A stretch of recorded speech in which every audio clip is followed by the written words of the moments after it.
ಸದಾಶಿವಸಮಾರಂಭಾಂ ಶಂಕರಾಚಾರ್ಯಮಧ್ಯಮಾಂ ಅಸ್ಮದಾಚಾರ್ಯಪರ್ಯಂತಾಂ ವಂದೇ ಗುರುಪರಂಪರಾಂ. ಈಶ್ವರೋ ಗುರುರಾತ್ಮೇತಿ ಮೂರ್ತಿಭೇದವಿಭಾಗಿನೇ ವ್ಯೋಮವದ್ವ್ಯಾಪ್ತದೇಹಾಯ ದಕ್ಷಿಣಾಮೂರ್ತಯೇ ನಮಃ. ಮೂಕಂ ಕರೋತಿ ವಾಚಾಲಂ ಪಂಗುಂ ಲಂಘಯತೆ ಗಿರಿಂ ಯತ್ಕೃಪಾತಮಹಂ ವಂದೇ ಪರಮಾನಂದಸಾಗರಂ. ಓಂ ಸಹನಾ ಭವತು ಸಹನೌ ಭುನಕ್ತು ಸಹ ವೀರ್ಯಂ ಕರವಾವಹೈ ತೇಜಸ್ವಿನಾವಧೀತಮಸ್ತು ಮಾ ವಿದ್ವಿಷಾವಹೈ. ಓಂ ಶಾಂತಿ ಶಾಂತಿ ಶಾಂತಿ. ಆತ್ಮಾನಂ ಚೇತ್ ವಿಜಾನೀಯಾತ್ ಅಯಂ ಅಸ್ಮೀತಿ ಪುರುಷಃ ಕಿಮಿಚ್ಛನ್ ಕಸ್ಯ ಕಾಮಾಯ ಶರೀರಂ ಮನುಸಂಜ್ವರೇ. ಪರಮಾತ್ಮನ ಅನುಗ್ರಹದಿಂದ ಶ್ರೀಮತಿ ವಿಮಲಾನಂದ ಹಾಗೂ ಎಲ್ಲ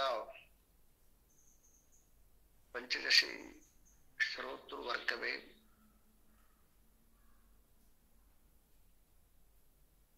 ಶ್ರೀಮದ್ ವಿದ್ಯಾರಣ್ಯ ಮುನಿ ಪ್ರಣೀತ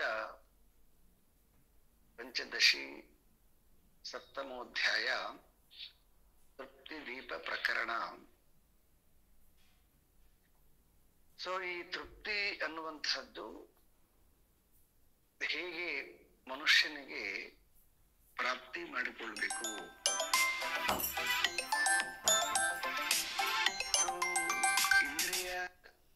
ಇಂದ್ರಿಯವಾಗಿ ವಿಷಯಾದಿಗಳನ್ನ ಭೋಗಿಸುತ್ತಾ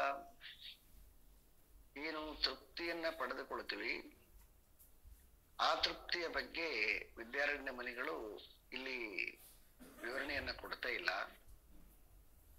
ಯಾವುದು ಪರಮ ತೃಪ್ತಿ ಅಂತ ಆತ್ಯಂತಿಕ ತೃಪ್ತಿ ಎನ್ನುವಂತಹದ್ದು ಅದು ಆ ಪರಮಾತ್ಮನ ಲಕ್ಷಣ, ಪರಮಾತ್ಮನ ಗುಣ. ಅದು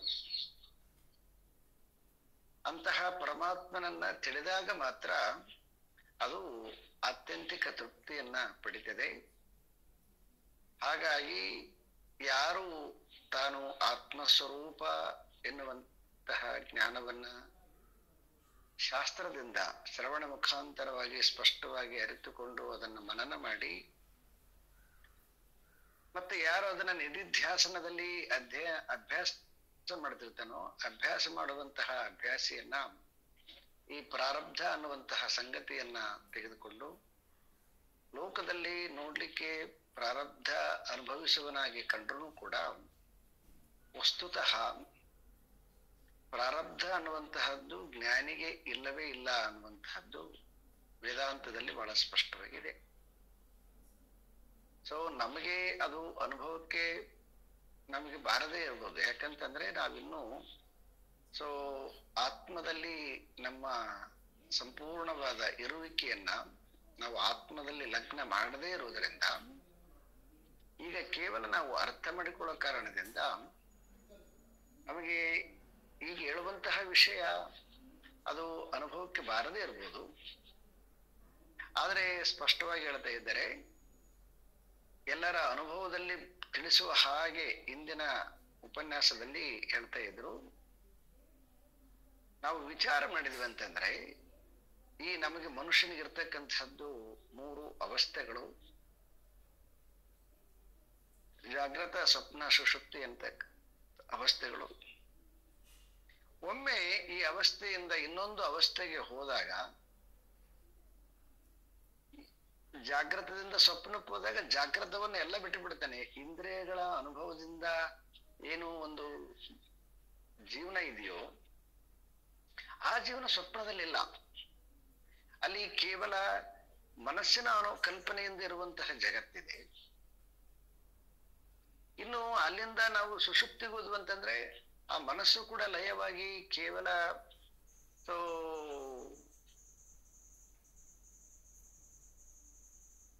ಸ್ಥಿತಿ ಅಂತಕ್ಕಂಥದ್ದು ಸುಷುಪ್ತಿಯಲ್ಲಿದೆ. ಹಾಗಾಗಿ ಒಂದು ಅವಸ್ಥೆಯಿಂದ ಇನ್ನೊಂದು ಅವಸ್ಥೆಗೆ ಹೋಗುವಾಗ ತಾನು ಮಾಡಿರುವಂತಹ ಅನುಭವವನ್ನು ಎಲ್ಲವನ್ನ ಬಿಟ್ಟು ಬಿಟ್ಟು ಮುಂದಕ್ಕೆ ಹೋಗ್ತಾನೆ. ಇದರಿಂದ ನಮಗೆ ಸ್ಪಷ್ಟವಾಗಿ ಗೊತ್ತಾಗುತ್ತೆ, ಈ ಆತ್ಮ ಅನ್ನುವಂತಹದ್ದು ವಸ್ತುತಃ ಅಸಂಗ ಸ್ವರೂಪ. ಆದರೆ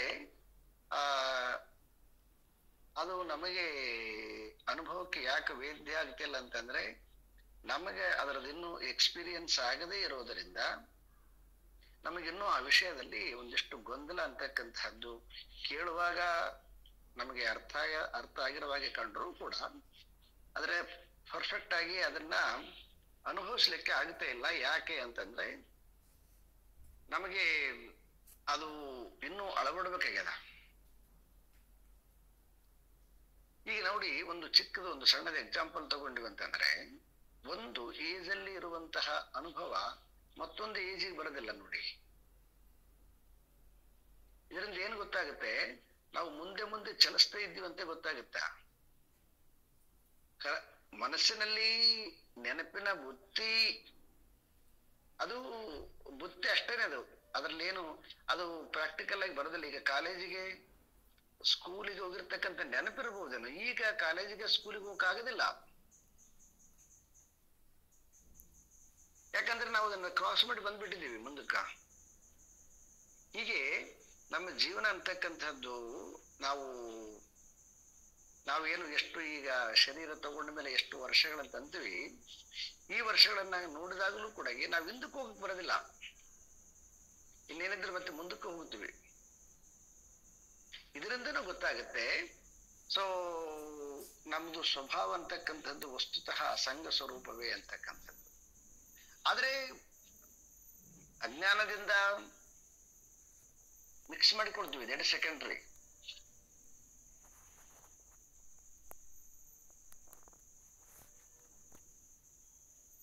ಯಾಕಂತಂದ್ರೆ ನಾವು ವಾಪಸ್ ಹಿಂದಕ್ಕೆ ಹೋಗಿ ಬರೋದಿಲ್ಲ. ಈಗ ಯಾರೇ ಇರ್ಬೋದು, ಸ್ಟೂಡೆಂಟ್ ಆಗಿ ಕಾಲೇಜಿಗೆ ಹೋಗಿ ಬರೋದಿಲ್ಲ.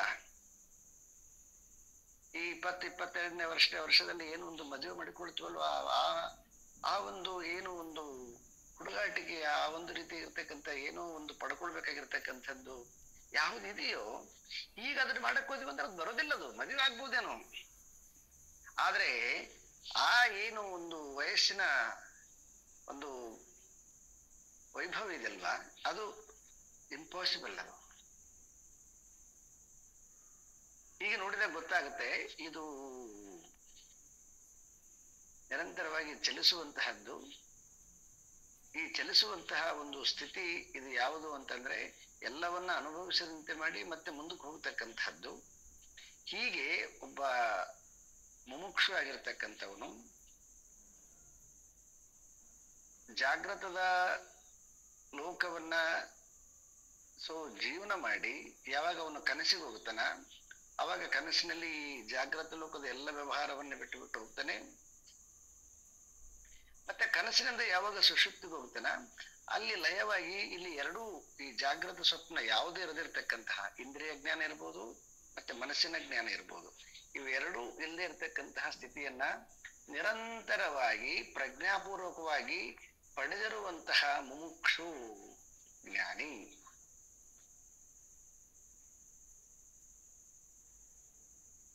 ಅವನಿಗೆ ಸ್ಪಷ್ಟವಾಗುತ್ತೆ. ಸೊ ಆ ಸುಷುಪ್ತಿಯ ಅನುಭವದಿಂದ, ಶಾಸ್ತ್ರದ ಜ್ಞಾನದ ಬಲದಿಂದ ತನ್ನ ಅಜ್ಞಾನವನ್ನ ಕಳ್ಕೊಂಡಿರ್ತಕ್ಕಂತಹ ಜ್ಞಾನಿಗೆ ಹೆಂಗ ಸುಷುಪ್ತಿಗೆ ಹೋದಾಗ ಇದು ಯಾವುದೂ ಕೂಡ ವಸ್ತುತಃ ಇದು ಇಲ್ಲವೇ ಇಲ್ಲ ಅಂತಕ್ಕಂಥದ್ದು ಸ್ಪಷ್ಟವಾಗಿ ಗೊತ್ತಾಗಿ, ತಾನು ಕೇವಲ ಎಲ್ಲವನ್ನ ನೋಡುವಂತಹ ಸಾಕ್ಷಿ ಸ್ವರೂಪ ಅನ್ನುವಂತಹ ಒಂದು ಸ್ಪಷ್ಟವಾದ ಅನುಭವ ಆಗುತ್ತೆ. ಅದು ಜ್ಞಾನಿಯ ಅನುಭವ. ಇಂತಹ ಒಂದು ಅನುಭವವನ್ನ ಪಡೆದಿರ್ತಕ್ಕಂತಹ ಆ ಮುಮುಕ್ಷು ಅವನು ಇಲ್ಲಿಂದ ಒಂದಿಷ್ಟು ಇನ್ನೊಂದು ರೀತಿಯಾಗಿರ್ತಕ್ಕಂತಹ ಅನುಭವವನ್ನ ಹೇಳ್ತಾರೆ. ಈ ಒಂದು 218 ಒಂದು ಶ್ಲೋಕವನ್ನು ನೋಡಿ ಮತ್ತೆ ಮುಂದಕ್ಕ 2 ಶ್ಲೋಕಗಳಲ್ಲಿ ಬಹಳ ಚೆನ್ನಾಗಿದೆ, ಅದನ್ನ ತಿಳ್ಕೊಳ್ಳೋ ಪ್ರಯತ್ನ ಮಾಡೋಣ ಅಂತ.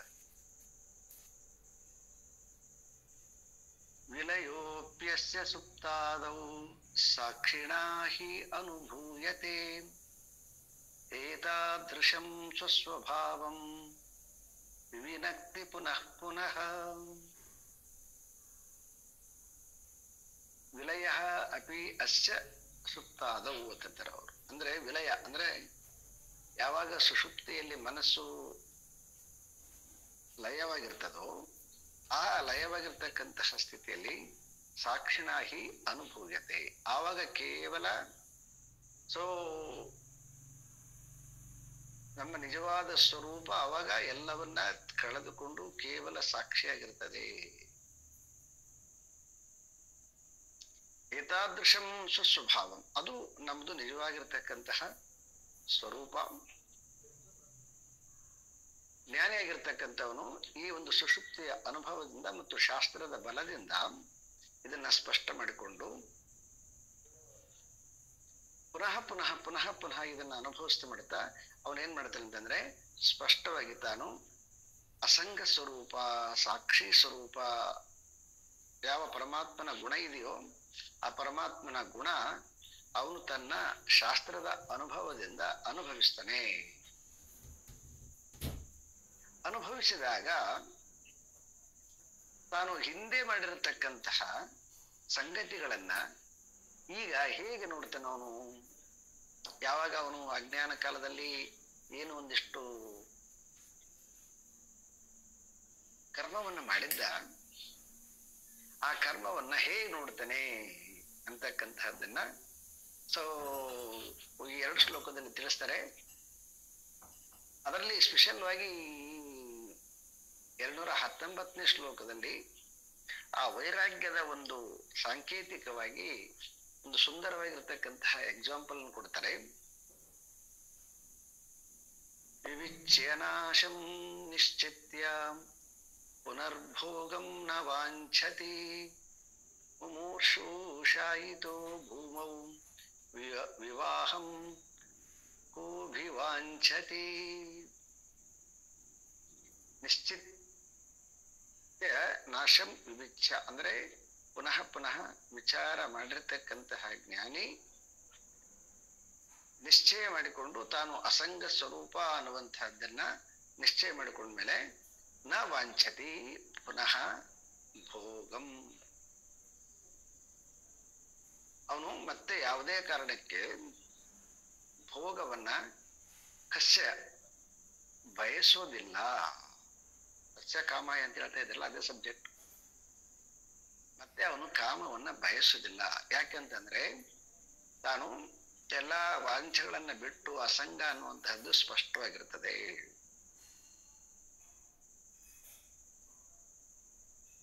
ಆ ಜ್ಞಾನಿಯ ಸ್ಥಿತಿ ಹೇಗಿರ್ತದೆ, ಜ್ಞಾನಿ ಅಂದ್ರೆ ಮುಮುಕ್ಷು ಆಗಿರ್ತಕ್ಕಂಥ ಸ್ಥಿತಿ ಹೇಗಿರ್ತದೆ ಅಂತಂದ್ರೆ ಮುಮೂರ್ಷು ಶಾಯಿತೋ ಭೂಮವು, ಮುಮೂರ್ಷು ಶಾಯಿತೋ ಭೂಮವು ಬಹಳ ಚೆನ್ನಾಗಿ ಅಂದ್ರೆ ಭೂಮಿಯ ಮೇಲೆ ಮೃತ್ಯುವನ್ನು ಎದುರು ನೋಡ್ತಾ ಬಿದ್ದಿರ್ತಕ್ಕಂತಹ ವ್ಯಕ್ತಿ, ಯಾವುದೋ ಒಂದು ಬಲವಾಗಿರ್ತಕ್ಕಂತಹದ್ದು ಕಾಯಿಲೆ ಬಂದಿದೆ, ಹೇಳಕ್ಕಾಗ್ತಾ ಇಲ್ಲ, ನೋಡಕ್ಕಾಗ್ತಾ ಇಲ್ಲ, ನಿರೀಕ್ಷೆಯಲ್ಲಿದ್ದಾನೆ. ನಿರೀಕ್ಷೆಯಲ್ಲಿರ್ತಕ್ಕಂಥವನು ಅವನು ಯಾರು ಬಂದು ನೋಡಯ್ಯ ನಿನಗೆ ಮದುವೆ ಮಾಡ್ತಾರೆ ಅಂತಂದ್ರೆ ಅವನು ಸಂತೋಷ ಪಡ್ತಾನ?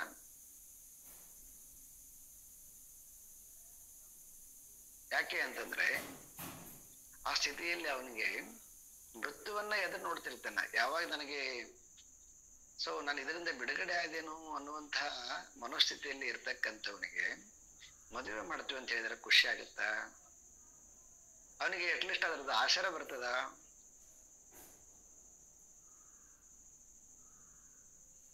ಅದರ ವಾಂಛೆ ಬರ್ಲಿಕ್ಕೆ ಸಾಧ್ಯ ಇಲ್ಲ ಅವನಿಗೆ. ವಿವಾಹಂ ಕಹ ಅಭಿವಾಂಛತಿ, ಅವನಿಗೆ ಮದುವೆ ಮಾಡ್ಕೋಬೇಕು, ನಾನು ಸಂಸಾರ ಮಾಡ್ಬೇಕು, ಮಕ್ಕಳು ಮಾಡ್ಬೇಕು, ಭೋಗ ಮಾಡ್ಬೇಕಂತ ಯಾವಾಗ ಆಸೆ ಬರ್ಲಿಕ್ಕೆ ಸಾಧ್ಯ ಇದೆಯಾ? ಬಹಳ ಬ್ಯೂಟಿಫುಲ್ ಆಗಿ ವಿದ್ಯಾರಣ್ಯ ಮುನಿಗಳು ಎಕ್ಸಾಂಪಲ್ ಕೊಡ್ತಾ ಇದ್ದಾರೆ. ಹೆಂಗ ಒಬ್ಬ ಮೃತ್ಯುವನ್ನ ಎದುರು ನೋಡ್ತಕ್ಕಂತಹ ವ್ಯಕ್ತಿ ಎಲ್ಲ ಇಂದ್ರಿಯಗಳ ಬಲ ಎಲ್ಲ ನೆಲ ಕಚ್ಚಿದಾಗ ಯಾವಾಗ ಇದರಿಂದ ಬಿಡುಗಡೆ ಆದೇನು ಅನ್ನುವಂತಹ ಮನಸ್ಥಿತಿಯಲ್ಲಿರ್ತಕ್ಕಂಥವನಿಗೆ ಹೆಂಗ ಮದುವೆ ಅನ್ನುವಂತಹದ್ದು ವಾಂಛೆ ಬರೋದಿಲ್ವೋ ಹಾಗೆ ಜ್ಞಾನಿಯಾಗಿರ್ತಕ್ಕಂಥವನು ಯಾವಾಗ ಈ ಜ್ವರಗಳಿಂದ ನಾನು ಮುಕ್ತನಾದೇನು ಅನ್ನುವಂತಹ ಒಂದು ಮನೋಸ್ಥಿತಿಯಲ್ಲಿರ್ತಾನೆ ಬಿಟ್ರೆ ಅವನು ಪುನಃ ಮತ್ತೆ ಭೋಗವನ್ನ ಬಯಸುವುದಿಲ್ಲ. ಹಾಗಾಗಿ ಅವನಿಗೆ ಕಾಮಾಯ ವಾಂಛೆ ಅನ್ನುವಂತಹದ್ದು ಬರ್ಲಿಕ್ಕೆ ಸಾಧ್ಯ ಇಲ್ಲ. ಈಗ ಇನ್ನೊಂದು ರೀತಿಯಾಗಿರ್ತಕ್ಕಂತಹ ಬ್ಯೂಟಿಫುಲ್ ಎಕ್ಸಾಂಪಲ್, ಜರ್ಹೇತಿ ವ್ಯವಹರ್ತುಂ ಚ ಭೋಕ್ತಾಹಂ ಇತಿ ಪೂರ್ವವತ್ ಚಿನ್ನನಾಸೈವ ಹ್ರೀತಃ ಕ್ಲಿಶನ್ನಾರಬ್ಧಂ ಅಶ್ನುತೆ. ಇದಕ್ಕೊಂದು ಎಕ್ಸಾಂಪಲ್ ಕೊಟ್ಟಿದ್ದಾರೆ. ಏನಂತಂದ್ರೆ, ಈ ಅಜ್ಞಾನ ಕಾಲದಲ್ಲಿ ನಾವು ಹೆಂಗ ಈಗ ನಮ್ಮ ನಮ್ಮ ನಮ್ಮ ನಮ್ಮ ಅನುಭವಿಕೊಂಡು ಮಾತಾಡ್ಬೇಕಂತಂದ್ರೆ, ಈಗ ಮಕ್ಕಳಾಗಿರುವಾಗ ನೋಡಿ,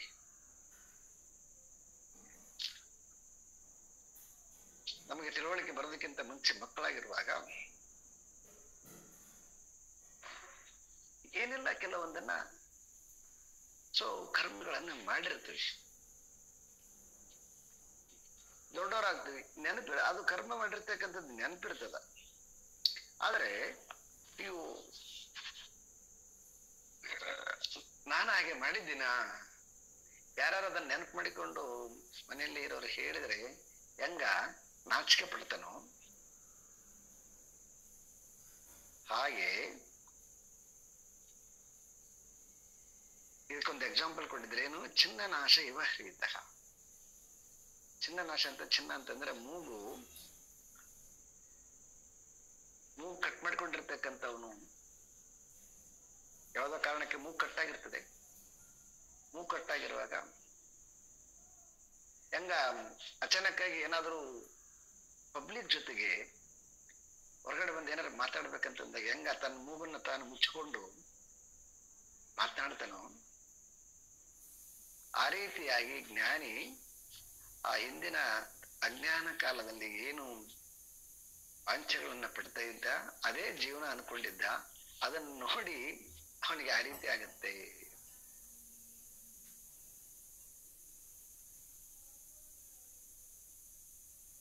ಅದಕ್ಕೆ ಪುರಂದರದಾಸರು ನಗೆಯು ಬರುತ್ತಿದೆ ಎನಗೆ ನಗೆಯು ಬರುತ್ತಿದೆ ಅಂತ. ಪುರದೊಳಿರುವ ಜನರೆಲ್ಲ ಹಗರಣವ ಮಾಡುವುದು ಕಂಡು ನಗೆಯು ಬರುತ್ತಿದೆ ನನಗೆ ನಗೆಯು ಬರುತ್ತಿದೆ. ಜ್ಞಾನಿಯಾಗಿರ್ತಕ್ಕಂಥವನಿಗೆ ನಾವು ಮಾಡುವಂತಹ ಕಾರ್ಯ ಎಲ್ಲವೂ ಕೂಡಗಿ ಅವನಿಗೆ ನಗು ಬರ್ತಿರ್ತದೆ. ಯಾಕಂತಂದ್ರೆ ಹೆಂಗ ಮಕ್ಕಳು ಆಟ ಆಡೋದನ್ನ ನೋಡಿ ದೊಡ್ಡವರು ಹೆಂಗ ನಗಾಡ್ತಿರ್ತಾರೆ, ಆ ಚಿಕ್ಕ ಮಗುವಾಗಿರಾಗ ನೋಡಿ ಒಂದು ಗೊಂಬೆ ಹಿಡ್ಕೊಂಡು ಇದು ನನ್ನ ಮಗು ಅಂತ ಅದಕ್ಕೆ ಊಟ ಮಾಡಿಸೋದು, ಅದಕ್ಕೆ ಬಟ್ಟೆ ತೊಡಿಸೋದು, ಅದನ್ನ ಮಲಗಿಸೋದು, ಅದಕ್ಕೆ ಸ್ನಾನ ಮಾಡಿಸೋದು, ಅದು ಗೊಂಬೆ ಅದು. ಆದ್ರೆ ಆ ಮಗುಗೇನದು, ಅದು ತನ್ನ ಜೀವಂತವಾಗಿರ್ತಕ್ಕಂಥ ತನ್ನ ಮಗು ಅಂತ ಫೀಲ್ ಮಾಡ್ತದೆ.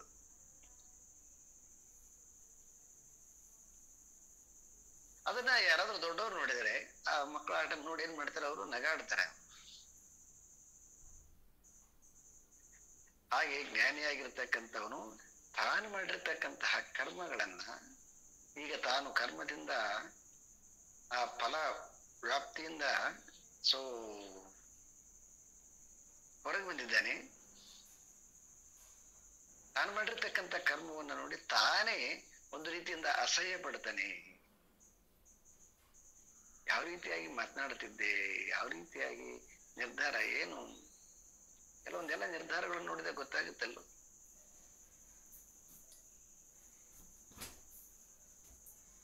ಅರ್ಜುನ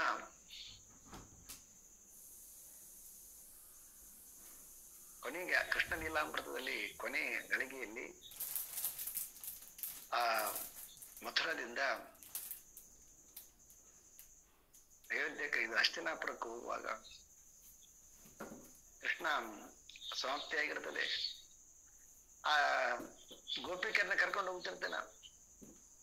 ಯಾವಾಗ ಕೃಷ್ಣ ಹೊರಟೋದ್ನು ಅವನ ಶಕ್ತಿ ಎಲ್ಲ ಹೊರಟೋಗ್ಬಿಟ್ಟಿರ್ತದೆ. ದಾರಿಯಲ್ಲಿ ಕಳ್ಳರು ಅಟ್ಯಾಕ್ ಮಾಡ್ತಾರೆ. ಅವರು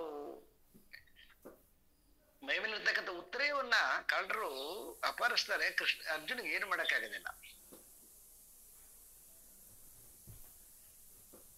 ಹಾಗೆ ನಾವು ಕೂಡ ಅಜ್ಞಾನ ಕಾಲದಲ್ಲಿ ಅವ್ರನ್ನ ಸಂರಕ್ಷಣೆ ಮಾಡ್ತೀವಿ, ಇವ್ರನ್ನ ಸಂರಕ್ಷಣೆ ಮಾಡ್ತೀವಿ, ಇವ್ರು ನೋಡಿಕೊಳ್ತೀವಿ, ಅವ್ರು ನೋಡಿಕೊಳ್ತೀವಿ, ಏನೇನೋ ವಾಗ್ದಾನಗಳನ್ನೆಲ್ಲ ಮಾಡಿರ್ತೀವಿ ನಾವು. ಅಂದ್ರೆ ತಿಳುವಳಿಕೆ ಬಂದ್ಮೇಲೆ ಗೊತ್ತಾಗತ್ತೆ ಇದು ಎಲ್ಲವೂ ಕೂಡ ಮಕ್ಕಳ ಆಟದಂತೆ ಅಂತ.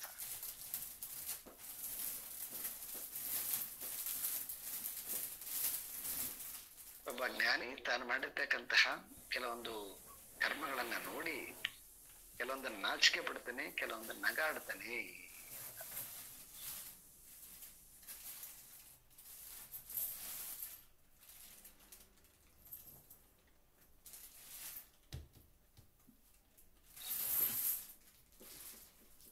ಈಗ ತಾನು ಕೂಟಸ್ಥನಿಂದ ಕೂಡಿರ್ತಕ್ಕಂತಹ ಚಿದಾಭಾಸನಾಗಿರುವಾಗ ಈಗ ಜ್ಞಾನ ಬಂದ ಮೇಲೆ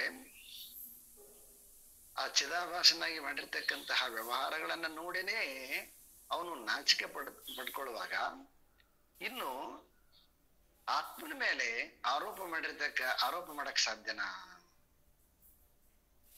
ಅನ್ನುವಂಥದ್ದನ್ನು ತಗೊಂಡು ಚೆನ್ನಾಗಿ ಹೇಳ್ತಾರೆ. ಯದಾ ಸ್ವಸ್ಯಾಪಿ ಭೋಕ್ತೃತ್ವಂ ಮಂತುಂ ಜಿಹ್ರೇ ತ್ವಯಂ ತದಾ ಸಾಕ್ಷಿಣ್ಯಾರೋಪಯೇದೇತಂ ಇತಿ ಕೈವ ಕಥಾ ವ್ಯಥಾ ಇತಿ ಕೈವ ಕಥಾ ವೃಥಾ.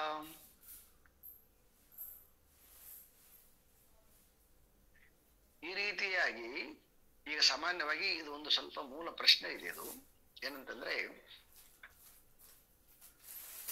ಈಗ ಆತ್ಮನೇ ನಾನು ಅಂತಂದ್ಮೇಲೆ ಅಜ್ಞಾನದಿಂದ ಇದೆಲ್ಲ ನಾವೆಲ್ಲರೂ ಮಾಡ್ತಕ್ಕಂಥದ್ದನ್ನ ನಾವು ನೋಡ್ತೀವಿ. ಆದ್ರೆ ವಸ್ತುತಃ ನೋಡಿದ್ವಿ ಅಂತಂದ್ರೆ ಜೀವನೇ ಇಲ್ಲ ಅಂತಂದ್ಮೇಲೆ ಮತ್ತೆ ಹಾಗಾದ್ರೆ ಅಜ್ಞಾನ ಯಾರಿಗೆ ಅನ್ನುವಂಥದ್ದು ಪ್ರಶ್ನೆ ಬರ್ತದೆ. ಅಜ್ಞಾನ ಯಾರಿಗೆ ಅಂತಂದ್ರೆ ಅವಾಗ ಪ್ರಶ್ನೆಗೆ ಉತ್ತರ ಏನಂತಂದ್ರೆ ಅಜ್ಞಾನ ಅಂತಕ್ಕಂಥದ್ದು ಆತ್ಮನಿಗಂತಾನೆ ನ್ಯಾಚುರಲ್ ಆಗಿ ಮಾತಾಡ್ತೀವಿ ನಾವು. ಯಾಕಂತಂದ್ರೆ ಸರಿ ನಾನು ಜೀವಲ್ಲ, ಹಂಗಾರೆ ಆತ್ಮ ಅಂತಕ್ಕಂಥದ್ದು ಏನದು? ಬರೀ ಶಾಸ್ತ್ರದ ಜ್ಞಾನ ಆಗಿರ್ತದ, ಅನುಭವ ಆಗಿರಂಗಿಲ್ಲ. ಮತ್ತೆ ಈಗ ಅವ್ನು ಪ್ರಶ್ನೆ ಕೇಳ್ತಾನೆ ಏನಂತಂದ್ರೆ ಆಗಿತ್ತಂದ್ರೆ ಮತ್ತೆ ಅಜ್ಞಾನ ಯಾರಿಗೆ ಅಂತಂದ್ರೆ ಆತ್ಮನಿಗೆ ಅಂತಂತಾನೆ. ಅರೆ ಆತ್ಮ ಜ್ಞಾನ ಸ್ವರೂಪ ಅವನಿಗೆ ಹೆಂಗ ಅಜ್ಞಾನ ಬರುತ್ತಾ? ಇಲ್ಲ, ಬರಕ್ ಸಾಧ್ಯ ಇಲ್ಲ. ಆದ್ರೆ ಈಗ ನೋಡಿದ್ವಿ ಅಂತಂದ್ರ ಏನಂತ ಅನ್ಸುತ್ತೆ? ಆತ್ಮನಿಗೆ ಅಜ್ಞಾನ ಇದೆ ಅಂತ ಅನ್ಸುತ್ತೆ ಅಂತ. ಹೀಗೆ ವಾದ ಅಂತಕ್ಕಂಥದ್ದು ಈ ಫಿಲಾಸಫಿಯಲ್ಲಿ ಸಾಮಾನ್ಯವಾಗಿರ್ತಕ್ಕಂತಹ ಒಂದು ವಾದ. ಈಗ ಅದನ್ನ ತಗೊಂಡು ಹೇಳ್ತಾರೆ ಅಂದ್ರೆ ಪಾಠ ಕಲಿಯುವಾಗ ಮನುಷ್ಯ ಈ ರೀತಿಯಾಗಿ ಥಿಂಕ್ ಮಾಡ್ತಾನೆ. ಯಾರಿಗೆ ಅಜ್ಞಾನ ಅಂತ ಹೇಳ್ಬೇಕಂದ್ರೆ ಆತ್ಮನಿಗೆ. ಯಾಕಂದ್ರೆ ಆತ್ಮನನ್ನ ಬಿಟ್ಟು ಬೇರೆ ಏನಿಲ್ಲ ಅಂತ ಹೇಳಿದ್ಮೇಲೆ ಮತ್ತೆ ನಾವೆಲ್ಲರ ಆತ್ಮ ಸ್ವರೂಪನಂತ ಹೇಳಿದ್ಮೇಲೆ ಮತ್ತೆ ಯಾರಿಗೆ ಅಜ್ಞಾನ? ಕಾಮನ್ ಕ್ವಶನ್ ಅಲ್ಲೋ ಇದು. ಶಾಸ್ತ್ರ ಹೇಳುತ್ತೆ ಅಜ್ಞಾನ ಯಾರಿಗೆ ಅಂತಂದ್ರೆ ಆತ್ಮನಿಗೆ ಅಜ್ಞಾನ ಅಂತ ಹೇಳುತ್ತ. ಆತ್ಮನಿಗೆ ಅಜ್ಞಾನ ಉಂಟಾ ಅಂತಂದ್ರೆ ಇಷ್ಟು ಡಿಸ್ಕಷನ್ ಮಾಡ್ಕೊಂತ ಬರ್ಬೇಕು. ಇಷ್ಟು ಡಿಸ್ಕಷನ್ ಮಾಡ್ಕೊಂತ ಬಂದ್ರೆ ಅವಾಗ ಏನ್ ಗೊತ್ತಾಗತ್ತಂದ್ರೆ ಈ ಡಿಸ್ಕಷನ್ ಫಲದಿಂದ ಅಜ್ಞಾನ ಅಂತಕ್ಕಂಥದ್ದೇ ಅಭ್ಯಾಸ ಅಂತಕ್ಕಂಥದ್ದು ಗೊತ್ತಾಗುತ್ತೆ. ಈಗ ವಾದ ಮಾಡುವ ಕೆಲವೊಮ್ಮೆ ಹಂಗೆ ಮಾಡ್ತೀವಲ್ವ ನಾವು. ಸರಿ, ಅಲ್ಲಿ ಮತ್ತೆ ಹಾವಿಲ್ಲ ಅಂತಂದ್ಮೇಲೆ ಎಲ್ಲಿಗೋಯ್ತು ಹಾವಾಗಾರ?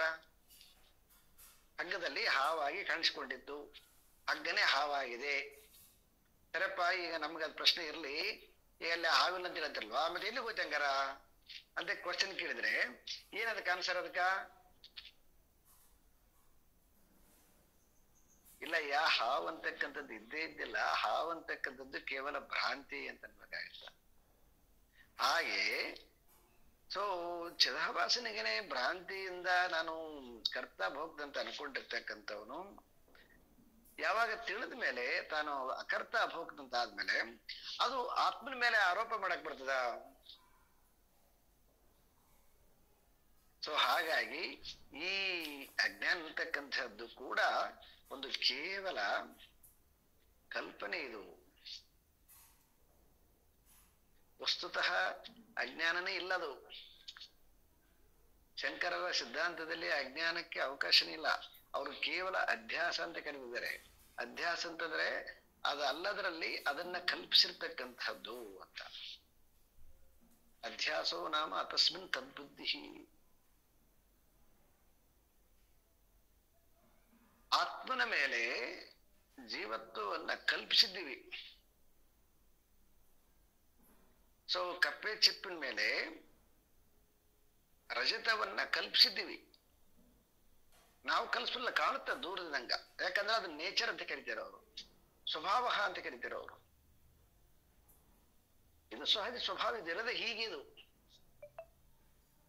ಯಾವಾಗ ನಾವು ಅದರ ಹತ್ತಿರಕ್ಕೆ ಹೋದಾಗ ಅದು ರಜತ ಅಲ್ಲ, ಕಪ್ಪೆ ಚಿಪ್ ಅಂತ ಹೆಂಗ ಸ್ಪಷ್ಟವಾಗುತ್ತೆ, ಹಾಗೆ ಶಾಸ್ತ್ರವನ್ನು ಹಿಡ್ಕೊಂಡು ಯಾವಾಗ ನಾವು ಈ ಆತ್ಮನ ತಿಳಿಲಿಕ್ಕೆ ಹೋಗ್ತೀವಿ ಅವಾಗ ಗೊತ್ತಾಗುತ್ತೆ ಅಧ್ಯಾಸ ಅಂತಕ್ಕಂಥದ್ದು ಕೇವಲ ಅದು ಮಿಥ್ಯಾಕಲ್ಪನೆ ಅಂತ. ಹೀಗೆ ತೋರುವಂತಹದ್ದೇ ಮಿಥ್ಯೆ ಅಂತಿರುವಾಗ ಇನ್ನು ಕಪ್ಪೆ ಚಿಪ್ಪು ಇಲ್ಲ ಬೈ ಮಿಸ್ಟೇಕ್ ಆಗಿ ಬೆಳ್ಳಾಗಿತ್ತು ಅಂತ ಅನ್ನಕ್ ಬರ್ತದ? ಅದ್ರ ಮೇಲೆ ಆರೋಪ ಮಾಡಕ್ ಬರ್ತದ? ಅದ್ರ ಮೇಲೆ ಆರೋಪ ಮಾಡಕ್ ಬರಕ್ ಸಾಧ್ಯನೇ ಇಲ್ಲ. ಯಾವಾಗ ಆರೋಪ ಮಾಡ್ತೀವಿ ಅಂತಂದ್ರೆ ಕಪ್ಪೆ ಚಿಪ್ಪಿನ ಬಗ್ಗೆ ನಾಲೆಡ್ಜ್ ಇಲ್ಲದೆ ಇದ್ದಾಗ ಆರೋಪ ಮಾಡ್ತೀವಿ. ಹಂಗೆ ಆತ್ಮನ ಬಗ್ಗೆ ನಾಲೆಡ್ಜ್ ಇಲ್ಲದೆ ಇದ್ದಾಗ ಒಂದಿಷ್ಟು ಬುದ್ಧಿಯಿಂದ ಮಾತನಾಡ್ತೀವಿ ಬಿಟ್ರೆ, ವಿಚಾರದಿಂದ ಯಾವಾಗ ನಾವು ಪರಿಶೀಲನೆ ಮಾಡಕ್ ಹೋಗ್ತೀವಿ ಆವಾಗ ಅಲ್ಲಿ ಕೂಟಸ್ಥನಿಂದ ಕೂಡಿರ್ತಕ್ಕಂತಹ ಚಿದಾಭಾಸನಿಗೇನು ಭೋಕ್ತೃತ್ವ ಇಲ್ಲ, ಕೂಟಸ್ಥನಿಗಂತೂ ಮೊದಲೇ ಇಲ್ಲ.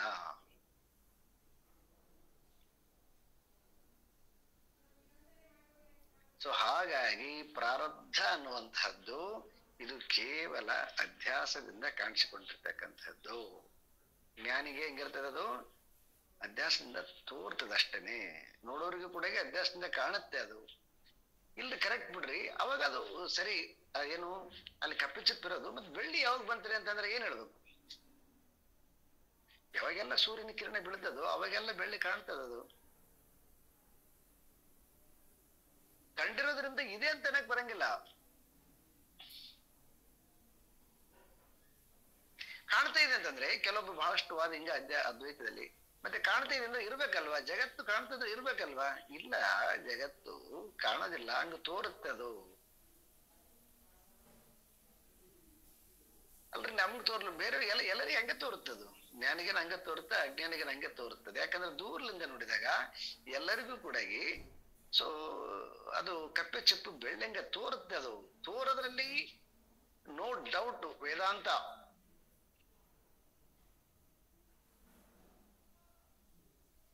ಸಮಾನವಾಗಿದೆ ಎಲ್ಲರಿಗೂ ಕೂಡ.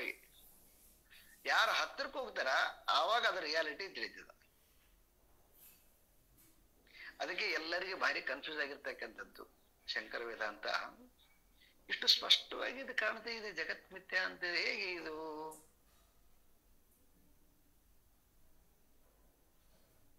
ಜಗತ್ತು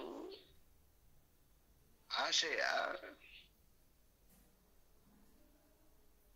ಅಜ್ಞಾನದಿಂದ ನಮಗೆ ಇಂದ್ರಿಯಗಳ ಶಬ್ದ ಸ್ಪರ್ಶ ರಸ ರೂಪ ಗಂಧದ ಒಂದು ಏನು ಸ್ವಭಾವದಿಂದ ವಿಷಯಾದಿಗಳಲ್ಲಿ ಭೋಗ ಅಂತಕ್ಕಂಥದ್ದು ತೋರ್ತದದು.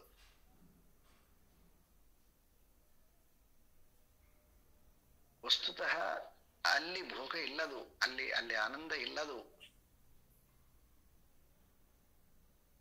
ಇದು ಅತ್ಯಂತ ಕ್ಲಿಷ್ಟವಾಗಿರ್ತಕ್ಕಂಥದ್ದು. ಇಲ್ಲಿ ತನಕ ಇದನ್ನ ನಾವು ವಿಚಾರ ಮಾಡೋದಿಲ್ಲ. ಒಂದು ಚಿಕ್ಕದನ್ನ ಎಕ್ಸ್ಪೆರಿಮೆಂಟ್ ಮಾಡ್ಬೇಕು. ಈಗ ಒಂದು ವಾಸ್ತವಿಕ ಸತ್ಯ ಅಂತ ಕರಿತೀವಿ ನಾವು. ಈಗ ನಿಮಗೆ ಕರೋನಾದಲ್ಲಿ ನೋಡ್ರಿ, ಕರೋನಾದಲ್ಲಿ ನಿಮಗೆ ಯಾವ್ದಾದ್ರು ಒಂದು ವಸ್ತು ನಿಮಗೆ ಸ್ಮೆಲ್ ಬರ್ತಾ ಇದ್ದಿಲ್ಲ, ನಿಮಗೆ ಸ್ಮೆಲ್ಲೇ ಗೊತ್ತಾಗ್ತಿದ್ದಿಲ್ಲ, ಕರೋನಾ ಬಂದಿರತಕ್ಕಂಥ ಟೇಸ್ಟೇ ಗೊತ್ತಾಗ್ತಿದ್ದಿಲ್ಲ. ದೋಷ ಇಲ್ಲದ ಅವಾಗ ಆ ವಿಷಯಗಳಲ್ಲಿಲ್ಲ. ಎಲ್ಲದ ಅಂತಂದ್ರೆ ಆ ಟೇಸ್ಟ್ ಅನ್ನು ಸವಿಯುವಂತ ನಾಲಿಗೆಯಲ್ಲಿ ಅದರ ಸ್ವಾದ ಇಲ್ಲದೆ ಇದ್ದಾಗ, ಮೂಗಿನಲ್ಲಿ ಘ್ರಾಣಿಸುವಂತಹ ಶಕ್ತಿ ಕಳ್ಕೊಂಡಾಗ, ಹೊರಗಡೆಗೆ ವಸ್ತು ಇದ್ರೂ ಕೂಡ ಅದು ಟೇಸ್ಟ್ ಆಗ್ಲಿ ಸ್ಮೆಲ್ ಆಗ್ಲಿ ನೀಡ್ಲಿಕ್ಕೆ ಸಾಧ್ಯ ಇಲ್ಲ. ಹಾಗೆ ಸೇಮ್ ಪಾಯಿಂಟ್ ನೀವು ಮನಸ್ಸಿಗೆ ತಗೊಂಡು ಬಂದ್ರೆ ಅಂತಂದ್ರೆ, ಯಾವಾಗ ಮನಸ್ಸು ಆಸೆಗಳ ಒಂದು ಸ್ವಭಾವವನ್ನ ಗುಣವನ್ನ ಕಳ್ಕೊಂಡು ಬಿಡ್ತದೆ, ಹೆಂಗ ನಾಲಿಗೆ ಟೇಸ್ಟ್ ಕಳ್ಕೊಂಡಾಗ ಟೇಸ್ಟ್ ಅಂತಕ್ಕಂಥದ್ದು ನಾಲಿಗೆ ಮೇಲೆ ಇಟ್ಟರು ಕೂಡ ಹೆಂಗ್ ಗೊತ್ತಾಗದಿಲ್ವೋ, ಹಾಗೆ ಯಾರು ಆಸೆಯನ್ನ ಕಳ್ಕೊಂಡಿರ್ತಕ್ಕಂತಹ ಮನಸ್ಸಿರ್ತದೆ ಅಲ್ಲಿ ಈ ವಿಷಯಗಳಿಂದ ಆ ಭೋಗ ಅಂತಕ್ಕಂಥದ್ದು ಇರೋದೇ ಇಲ್ಲ. ಅದು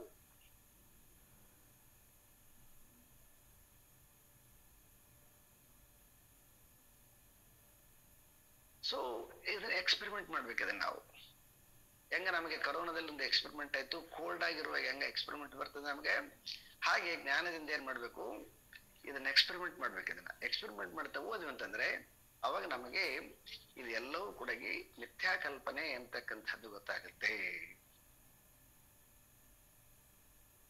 ಇದು ಅತ್ಯಂತ ಪರಮೋಚ್ಚವಾಗಿರ್ತಕ್ಕಂತಹ ವೇದಾಂತದ ಸ್ಥಿತಿ ಇದು. ಹಾಗಾಗಿ ಜ್ಞಾನಿಯಾಗಿರ್ತಕ್ಕಂಥವನಿಗೆ ಯಾವುದೇ ರೀತಿಯಾಗಿರ್ತಕ್ಕಂತಹ ಭೋಗ ಇಲ್ಲವೇ ಇಲ್ಲ.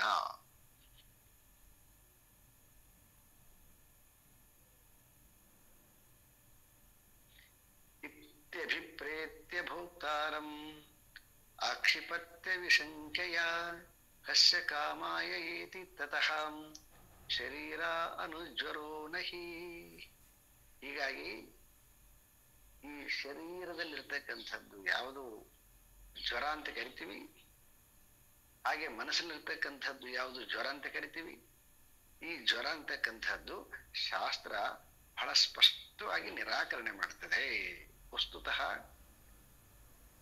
ಇತಿ ಅಭಿಪ್ರೇತ್ಯ ಅಂದ್ರೆ ಈ ರೀತಿಯಾಗಿ ತೃತೀಯ ವಾಕ್ಯವನ್ನ ನಾವು ನಿಜವಾಗ್ಲೂ ಕೂಡ ಭಕ್ತಾರಂ ಅಕ್ಷಿಪ್ರತ್ಯ ವಿಶಂಕೆ ಅಂದ್ರೆ ಯಾವಾಗ ಇದನ್ನ ನಾವು ಯಾರ ಪ್ರಯೋಜನಕ್ಕಾಗಿ ಎನ್ನುವಂತಹ ವಾಕ್ಯವನ್ನ ಹಿಡಿದುಕೊಂಡು ನಾವು ಅಭಿಪ್ರಾಯ ಪಡೋದಾದ್ರೆ, ಯಾವ ಸಂದೇಹ ಇಲ್ಲದಂತೆ ಈ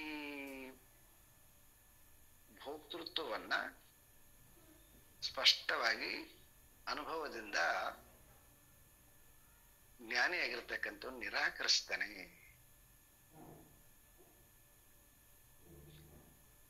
ಆ ಕಾರಣದಿಂದ ಶರೀರಾನು ಜ್ವರೋ ನಹಿ. ಹಾಗಾಗಿ ಈ ಏನು ಶರೀರ ಅಂತ ಕರಿತೀವಿ, ಶರೀರಗಳಿಗೆ ಸ್ಥೂಲ ಶರೀರ ತಷ್ಟ ತಗೋಬೇಡಿ. ಸ್ಥೂಲ ಶರೀರ, ಸೂಕ್ಷ್ಮ ಶರೀರ, ಕಾರಣ ಶರೀರ, ಈ ಮೂರು ಶರೀರದಲ್ಲಿರ್ತಕ್ಕಂತಹ ಜ್ವರ ಜ್ಞಾನಿಗೆ ಸ್ಪಷ್ಟವಾಗಿ ಇರೋದಿಲ್ಲ. ಸೊ ಇಷ್ಟು ಬಹಳ ಡಿಟೇಲ್ ಆಗಿ ನಮಗೆ ಯಸ್ಯ ಕಾಮಾಯ ಅನ್ನುವಂತಹ ವಾಕ್ಯವನ್ನ ಪರಿಸಮಾಪ್ತಿ ಮಾಡಿದ್ರು. ಸೊ ಇದರಿಂದ ಏನ್ ಗೊತ್ತಾಗುತ್ತೆ, ಇವತ್ತು ನಮಗೆ ಇದು ನಾಲೆಡ್ಜ್ ಬಂದಿದೆ, ಬಟ್ ನಾನು ಭೋಕ್ತ ಅಲ್ಲ ಅನ್ನುವಂತಹದ್ದು ಇನ್ನು ಅನುಭವ ಮಾಡಿಕೊಳ್ಬೇಕಾಗ್ಯದ. ಅದು ಅನೇಕ ಪ್ರಾಕ್ಟೀಸ್ ಮಾಡೋದ್ರಿಂದ ದೃಢ ಅಭ್ಯಾಸ ಆಗುತ್ತೆ. ಸ್ಪಷ್ಟವಾದ ಜ್ಞಾನ ಬರ್ತಾ ಬರ್ತಾ ಬರ್ತಾ ಬರ್ತಾ ಅದು ನಮಗೆ ದೃಢ ಅಭ್ಯಾಸ ಆಗುತ್ತೆ. ಸೊ ಆ ಕಾರಣದಿಂದ ಯಾರು ತಾನು ಆತ್ಮ ಎಂದು ತಿಳಿದ್ಬಿಟ್ಟು ಆತ್ಮನಲ್ಲಿ ನೆಲೆ ನಿಂತಕ್ಕಂತಹ ವ್ಯಕ್ತಿ, ಅವನು ಯಾವ ಪುರುಷಾರ್ಥಕ್ಕೋಸ್ಕರವಾಗಿ ದೇಹವನ್ನ ದಂಡನೆ ಮಾಡ್ತಾನೆ. ಇದರಿಂದ ಗೊತ್ತಾಗುತ್ತೆ ಜ್ಞಾನಿಯಾಗಿರ್ತಕ್ಕಂಥವನು ತಾನು ಆತ್ಮ ಅಂತ ತಿಳಿದಾಗ ಅವನು ಯಾವುದೇ ರೀತಿಯಾಗಿದ್ದ ದಂಡನೆ ಮಾಡೋದಿಲ್ಲ. ಯಾಕೆ ಅಂತಂದ್ರೆ ತಾನು ಆನಂದ ಸ್ವರೂಪನಾಗಿರುವಾಗ ಮತ್ಯಾವ ಆನಂದವನ್ನು ಹುಡುಕಳಕ್ ಹೋಗ್ತಾನೆ ಅವನು. ಹಾಗಾಗಿ ಅವನಿಗೆ ಯಾವುದೇ ರೀತಿಯಾಗಿರ್ತಕ್ಕಂತಹ ಜ್ವರಗಳು ಇಲ್ಲ ಅಂತ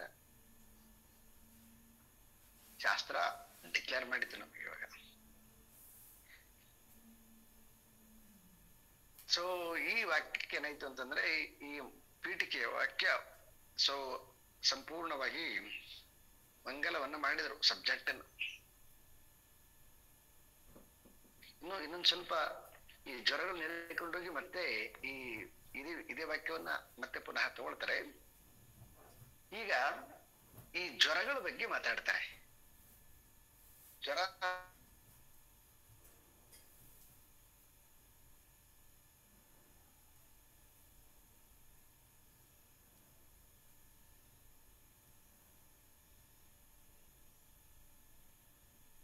ಗುರುಗಳೇ ಕೇಳಿಸ್ತಾ ಇಲ್ಲ.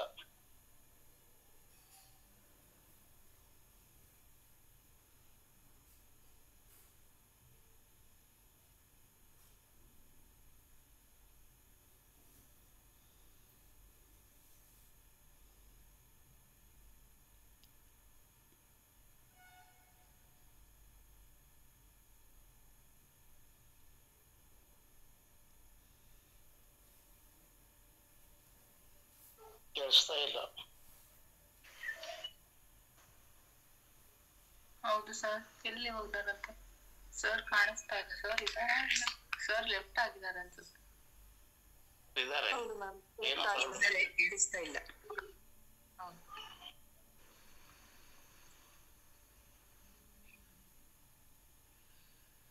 ಅವ್ರದ್ದು ಮೇ ಬಿ ಡಿಸ್ಕನೆಕ್ಟ್ ಆಗಿದೆ ಅನ್ಸ್ತಾ ಇದೆ.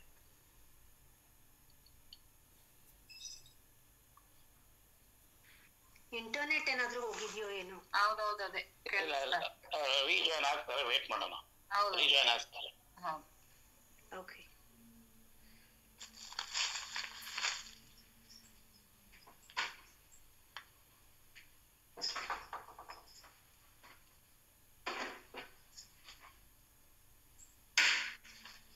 ಕೇಳಿಸ್ತಾ ಇದೇನ್ರಿ ಇವಾಗ? ಹಾ, ಈಗ ಕೇಳುತ್ತೆ ಸರ್. ಈಗ ಕೇಳಿಸ್ತದೆ ಸರ್. ಕೇಳಿಸ್ತದೆ. ಎಲ್ಲಿಂದ ಕೇಳಿಸ್ಲಿಲ್ಲ? ಜ್ವರಗಳು ಅಂತ ಹೇಳಕ್ ಶುರು ಆಯ್ತಲ್ಲ, ಅಲ್ಲಿಂದ ಸ್ಟಾಪ್ ಆಯ್ತು. ಜ್ವರ ಬಂದಗಳಿಗೆ ಮೊಬೈಲ್ ಕೂಡ ಹೆದರಿಕೆ ಮುಡಿತೆ ಅಂತ ಕಾಣುತ್ತೆ. ಜ್ವರ ಅನ್ನೋ ಹೆಸರಿಗೆ ಅದು ಹೆದರ್ಕೊಂಡ್ಬಿಟ್ಟಿದೆ ಸರ್.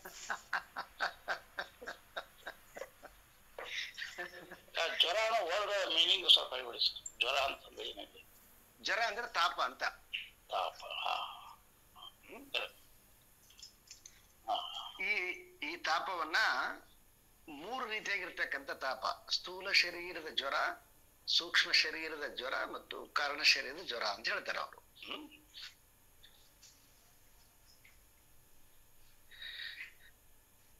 ಇಷ್ಟ ಗ್ಯಾಪ್ ಆಗಿರೋದಲ್ಲ ಸಬ್ಜೆಕ್ಟ್.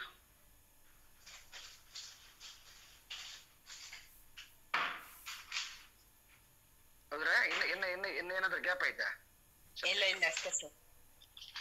ಸರಿ, ಈಗ 2:23 ಹೇಳ್ಬೇಕು ಸರ್. ಹಾ, ಕರೆಕ್ಟ್. Okay, thank you.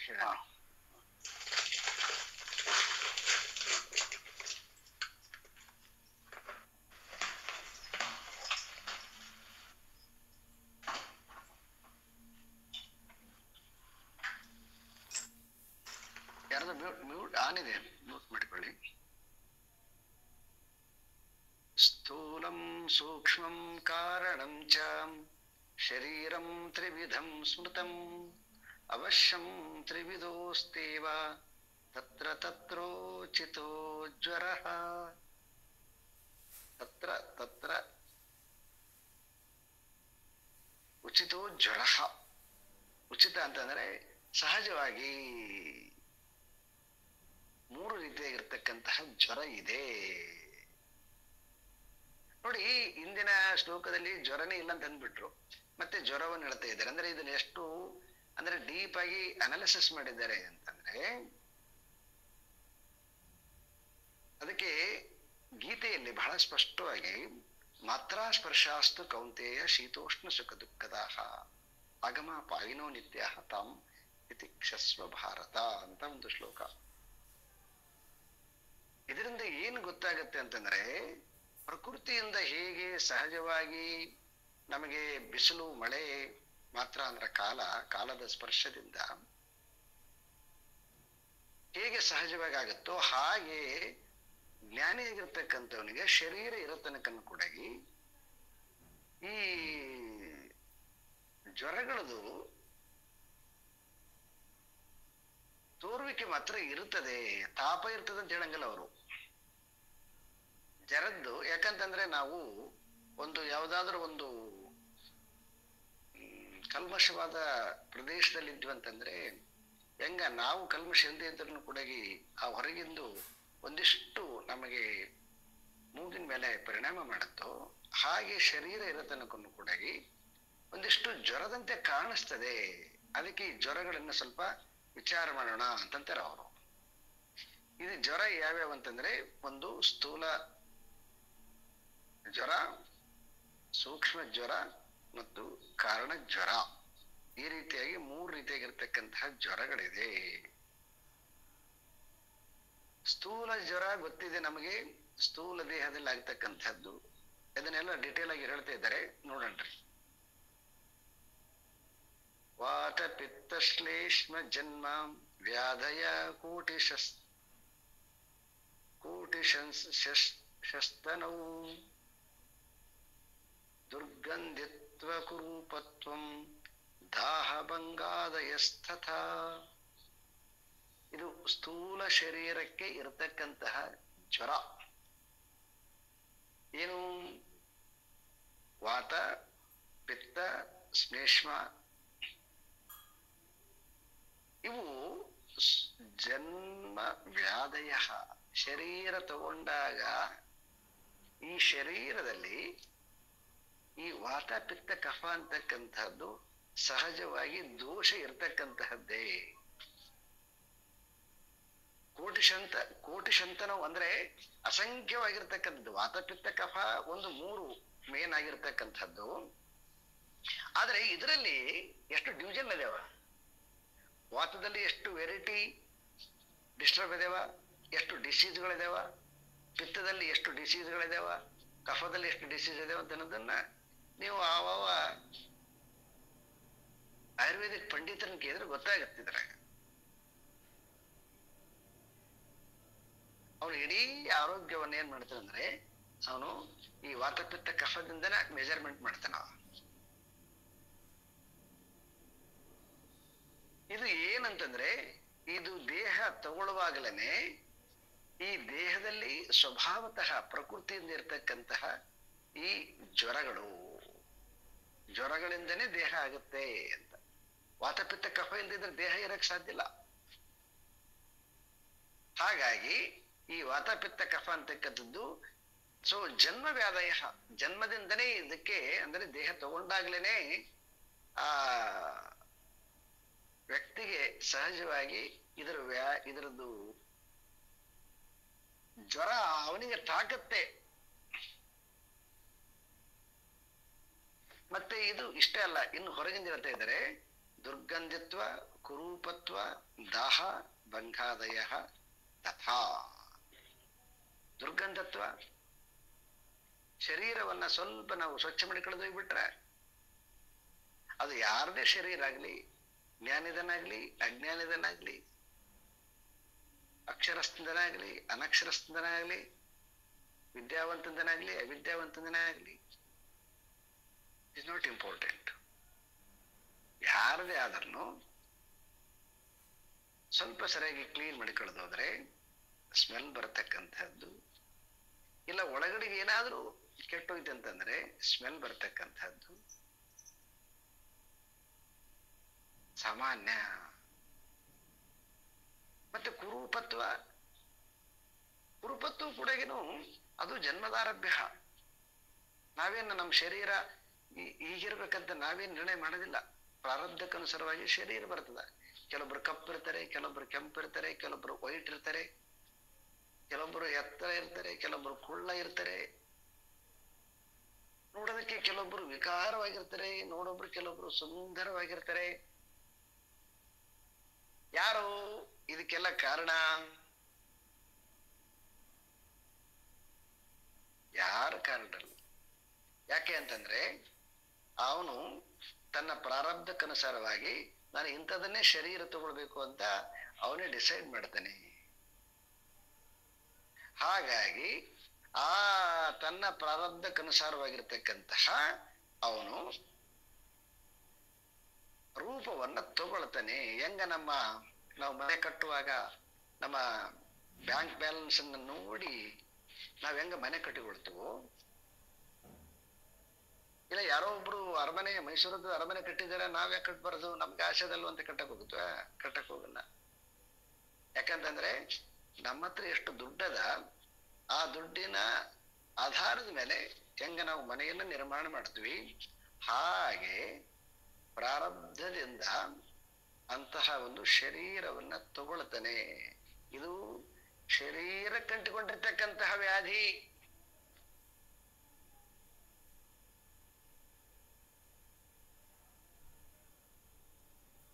ಹಾಗೆ ದಾಹ, ಇದು ಪ್ರಾಣದ ಗುಣ. ಹಸಿವು, ಬಾಯಾರಿಕೆ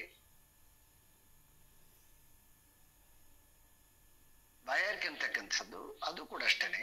ಅದು ಕೂಡ ಸೊ ವ್ಯಾಧಿ ಇದ್ದಂಗ. ಯಾವಾಗ ನಾವು ಟೈಮ್ ಸರಿಯಾಗಿ ಊಟ ಮಾಡಲಿಲ್ಲ, ಮತ್ತೆ ಬೇಕನ್ನಿಸಿದಾಗ ನೀರು ಕುಡಿಲಿಲ್ಲ ಅಂತಂದ್ರೆ ತೊಂದರೆ ಆಗೇ ಆಗುತ್ತದ. ತಾಪ, ಏನಾದ್ರೂ ದುರ್ಗಂಧ ಇದ್ದಾಗಲೂ ಕೂಡ ತಾಪ ಆಗ್ತದ, ರೂಪ ಕುರೂಪವಾಗಿದ್ದಾಗಲೂ ಕೂಡ ತಾಪ ಆಗ್ತದ, ದಾಹವನ್ನ ತೀರಿಕೊಳಿಸ್ತಿದ್ದಾಗಲೂ ಕೂಡ ತಾಪ ಆಗ್ತದ, ಮತ್ತೆ ಬಂಗಾದಯ ಹತತ ಆಯಾಸ ಅಂತಕ್ಕಂಥದ್ದು ಕೂಡ ತಾಪವನ್ನ ಕೊಡುತ್ತೆ. ಇದು ಜ್ಞಾನಿಗೇನೆ ಇರ್ಲಿ ಅಜ್ಞಾನಿಗೇನೆ ಇರ್ಲಿ ಸೇಮ್ ಅದ ನೋಡ್ರಿ. ಯಾವಾಗ ಅವನು ಈ ಶರೀರವನ್ನ ತನ್ನ ಪೂರ್ವದ ಕರ್ಮದಿಂದ ಶರೀರವನ್ನ ಧಾರಣೆ ಮಾಡ್ತಾನೆ, ಆ ಧಾರಣೆ ಮಾಡಿದ ಪರಿಣಾಮದಿಂದ ಆ ಶರೀರದ ಜ್ವರವನ್ನ ಶರೀರದಲ್ಲಿ ಕಾಣ್ತಾನೆ. ಜ್ಞಾನಿ ಆಗಿರ್ತಕ್ಕಂಥವನು ಅದನ್ನು ಓವರ್ಟೇಕ್ ಮಾಡಿಕೊಂಡು ತನ್ನ ಸ್ವರೂಪದ ಮೇಲೆ ಹಾಕೊಂತಾನೆ. 2 ಸೆಕೆಂಡ್ ಜ್ಞಾನ ಹೆಂಗ್ ಮಾಡಿಕೊಳ್ಳೋದಿಲ್ಲ, ಆದ್ರೆ ಶರೀರ ತಾಪ ಇದ್ದೇ ಇರ್ತದೆ. ಅಂದ್ರೆ ವಿಕಾರ ಅಂತಕ್ಕಂಥದ್ದು, ದುರ್ಗಂಧ ಅಂತಕ್ಕಂಥದ್ದು ಸಮಾನವಾಗಿರ್ತದೆ ಎನ್ನುವಂತಹ ಉದ್ದೇಶ.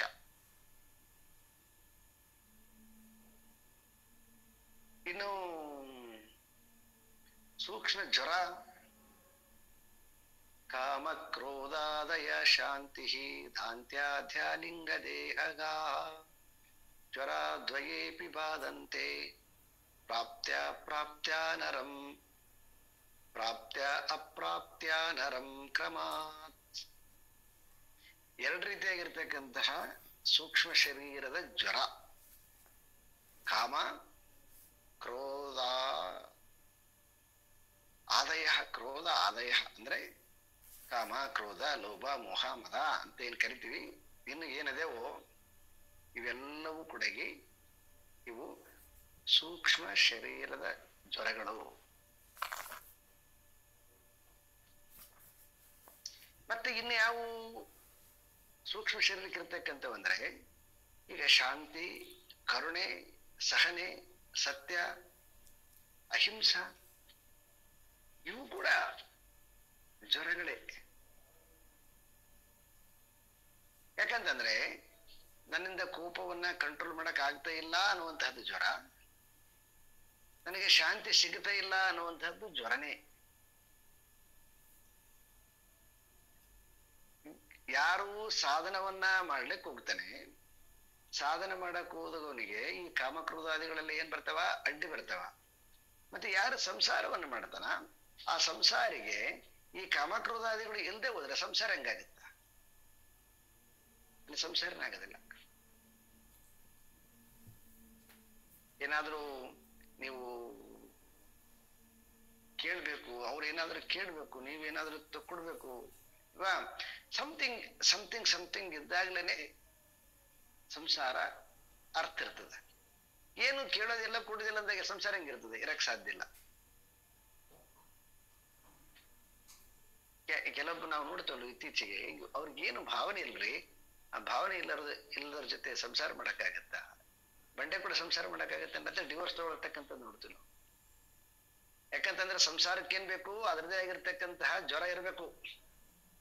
ಮತ್ತೆ ಸಾಧನೆ ಮಾಡುವಾಗ ಯಾವ ದೈವಿ ಗುಣಗಳಿದೆವೋ ಅವು ನನಗೆ ಪ್ರಾಪ್ತಿ ಆಗಿಲ್ಲ ಅಂತ ಅವಾಗ್ಲೂ ಕೂಡ ಅದು ಒಂದು ರೀತಿಯಾಗಿರ್ತಕ್ಕಂಥ ತಾಪ ಇರ್ತದೆ. ಸಂಸಾರಿಗೆ ಒಂದು ರೀತಿಯಾಗಿರ್ತಕ್ಕಂಥ ತಾಪ, ಮತ್ತೆ ಯಾರು ಅಭ್ಯಾಸಿ ಅದನೋ ಅಭ್ಯಾಸಿಗೂ ಕೂಡ ಒಂದು ರೀತಿಯಾಗಿರ್ತಕ್ಕಂಥ ತಾಪ. ತಾಪ ಅಂತಂದ್ರೆ ಜ್ವರ. ಇವು ಕೂಡ ಕಾಮನ್ ಆಗಿರ್ತವೆ. ನೀವು ನೋಡ್ರಿ, ಅವರು ಯಾವುದೇ ಸಿದ್ಧಾಂತಿಗಳಿರಲಿ, ಯಾವುದೇ ಸಿದ್ಧಾಂತವನ್ನ ಫಾಲೋ ಮಾಡಲಿರಲಿ, ಎಲ್ಲ ಸಿದ್ಧಾಂತದ ಫಾಲೋ ಮಾಡತಕ್ಕಂಥವ್ರಿಗೆ ಎಲ್ಲ ಶಾಸ್ತ್ರಗಳಲ್ಲಿ ಕೂಡ ನೋಡಿ, ನೀವು ಕ್ರೋಧವನ್ನ ಕಡಿಮೆ ಮಾಡಿಕೊಳ್ಬೇಕು, ಅಸೂಯೆಯನ್ನ ಬಿಡಬೇಕು, ಮತ್ಸರವನ್ನ ಬಿಡಬೇಕು, ಹಿಂಸೆಯನ್ನ ಬಿಡಬೇಕು. ಯಾರ್ದಾರು ತಗೊಳ್ರಿ ನೀವು ಧರ್ಮ. ಯಾಕಂತಂದ್ರೆ ಕಾಮನ್ ಆಗಿರ್ತಕ್ಕಂಥ ಜ್ವರ ಇಲ್ಲ. ಅದ್ವೈತಿಗಳಿಗೆ ಮಾತ್ರ ಇದೊಂದು ಜ್ವರ, ಅದು ಯಾರೋ ಇನ್ನೊಬ್ಬರಿಗೆ ವಿಶಿಷ್ಟ ಅದ್ವೈತಿಗಳಿಗೆ ಆ ಜ್ವರ ಇಲ್ಲ, ಬುದ್ಧಿಸಮಿಗೆ ಜ್ವರ ಇಲ್ಲ. ಎಲ್ಲರಿಗೆ ಕಾಮನ್ ಆಗಿರ್ತದ. ಶರೀರ ಹೆಂಗ ಶರೀರದ ಜ್ವರ ಕಾಮನ್ ಆಗಿರ್ತದೋ ಹಾಗೆ ಈ ಸೂಕ್ಷ್ಮ ಶರೀರದ ಜ್ವರ ಕೂಡ ಎಲ್ಲರಿಗೆ ಕಾಮನ್ ಆಗಿರ್ತದೆ. ಇದು ಸೂಕ್ಷ್ಮ ಶರೀರದ ಜ್ವರ. ಇದು ಕೂಡ ಸೊ ಜ್ಞಾನಿಯಾಗಿರ್ತಕ್ಕಂಥವನಿಗೆ ಆವಾವ ಪ್ರಸಂಗಕ್ಕೆ ಅನುಸಾರವಾಗಿ ಒಂದಿಷ್ಟು ಹೆಂಗ ಬೇಸಿಗೆ ಕಾಲದಲ್ಲಿ ಬಿಸಿಲು ಒಂದಿಷ್ಟು ಪರಿಣಾಮವನ್ನು ಮಾಡುತ್ತೆ, ಹಾಗೆ ಜ್ವರ ಕಾಣಿಸಿಕೊಳ್ಳುತ್ತೆ.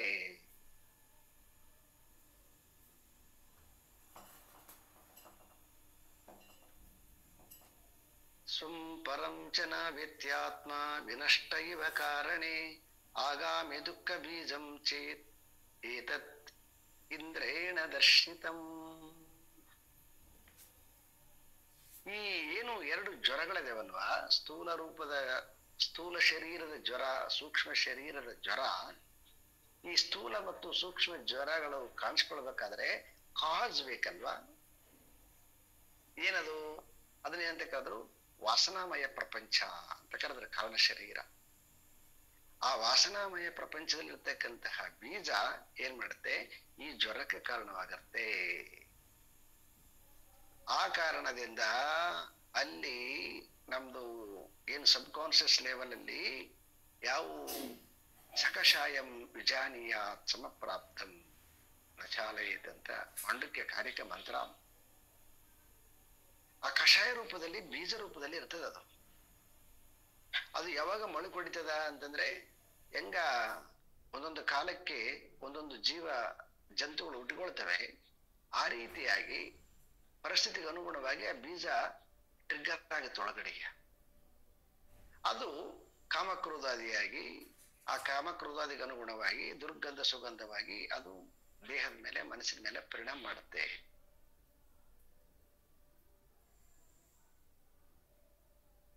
ಸೊ ಹಾಗಾಗಿ ಯಾರೋ ಒಬ್ಬ ವ್ಯಕ್ತಿ ಶರೀರವನ್ನ ತಗೊಂಡಿದ್ದೇನಂತಂದ್ರೆ, ಆ ಶರೀರ ತಗೊಂಡಿರ್ತಕ್ಕಂತಹ ವ್ಯಕ್ತಿಗೆ ಈ ಮೂರು ರೀತಿಯಾಗಿರ್ತಕ್ಕಂಥ ಜ್ವರಗಳಿರ್ತವೆ. ಇದು ಕಾರಣ ಶರೀರದಲ್ಲಿರ್ತಕ್ಕಂಥ ಜ್ವರ. ಮುಂದೆ ಬರ್ತಕ್ಕಂತಹ ಸೊ ಅನುಭವಗಳಿಗೆ ಇದು ಬೀಜವಾಗಿರ್ತದೆ ಅಂತ ಹೇಳಿ ಈ ವಿಷಯವನ್ನ ಚಾಂದೋಗ್ಯ ಉಪನಿಷತ್ತಿನಲ್ಲಿ ಸೊ ವಿರೋಚನ ಮತ್ತು ದೇವೇಂದ್ರ ಇಬ್ರು ಏನು ಬ್ರಹ್ಮನ ಬಳಿಗೆ ಹೋದ್ರು, ನಾನು ಸುಮಾರು ಇದನ್ನೆಲ್ಲ ಹಿಂದೆ ಸುಮಾರು ಸರಿ ಹೇಳಿದ್ದೀನಿ.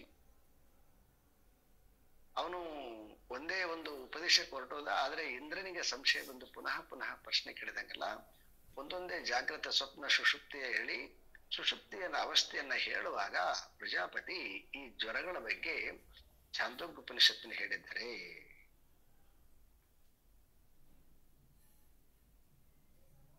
ಏತೆ ಜ್ವರಾ ಶರೀರೇಷು ತ್ರಿಷು ಸ್ವಾಭಾವಿಕ ಮತಾಃ ವಿಯೋಗೇ ತು ಜ್ವರೈಸ್ಥಾನೆ ಶರೀರಾಣ್ಯೇವ ನಾಸತೆ. ಈ ರೀತಿಯಾಗಿ ಈ ಜ್ವರಗಳಂತನೂ ಕೂಡ ಸಾಮಾನ್ಯವಾಗಿರ್ತಕ್ಕಂಥವು ಜ್ಞಾನಿಗಾಗ್ಲಿ ಅಜ್ಞಾನಿಗಾಗ್ಲಿ ಜ್ವರ ಸಾಮಾನ್ಯವಾಗಿರ್ತವೆ. ಜ್ವರ ಇರೋದ್ರಿಂದ ಶರೀರ ಇರ್ತದೆ, ಜ್ವರ ಯಾವಾಗ ಹೊರಟೋಗುತ್ತೆ ಶರೀರ ಇರೋದಿಲ್ಲ. ಹಾಗಾಗಿ ಜ್ವರ ಮತ್ತು ಶರೀರ ಇವು ಲೋಕದ ಕಣ್ಣಿಗೆ ತಾಪದಂತೆ ಸುಖದಂತೆ ಭೋಗದಂತೆ ಕಾಣಿಸಿಕೊಳ್ಳುತ್ತೆ. ವಸ್ತುತಃ ಜ್ಞಾನಿಗೆ ಜ್ವರಗಳು ಇಲ್ಲ, ಕಾಣಿಸಿಕೊಳ್ಳುತ್ತೆ. ಅಜ್ಞಾನಿಗೆ ಜ್ವರಗಳು ಸತ್ಯವಾಗಿ ಇರುತ್ತವೆ. ಇದನ್ನ ಇನ್ನೊಂದು ಸ್ವಲ್ಪ ಡಿಟೇಲ್ ಆಗಿ ಹೇಳ್ತಾರೆ, ಮತ್ತೆ ನೋಡೋಣಂತ್ರಿ. ಓಂ ಪೂರ್ಣಮದಃ ಪೂರ್ಣಮಿದಂ ಪೂರ್ಣಾತ್ ಪೂರ್ಣಮುದಚ್ಯತೆ ಪೂರ್ಣಸ್ಯ ಪೂರ್ಣಮಾದಾಯ ಪೂರ್ಣಮೇವಾವಶಿಷ್ಯತೆ. ಓಂ ಶಾಂತಿ ಶಾಂತಿ ಶಾಂತಿ. ಹರಿ ಶ್ರೀ ಗುರುಭ್ಯೋ ನಮಃ. ಹರಿ ಓಂ.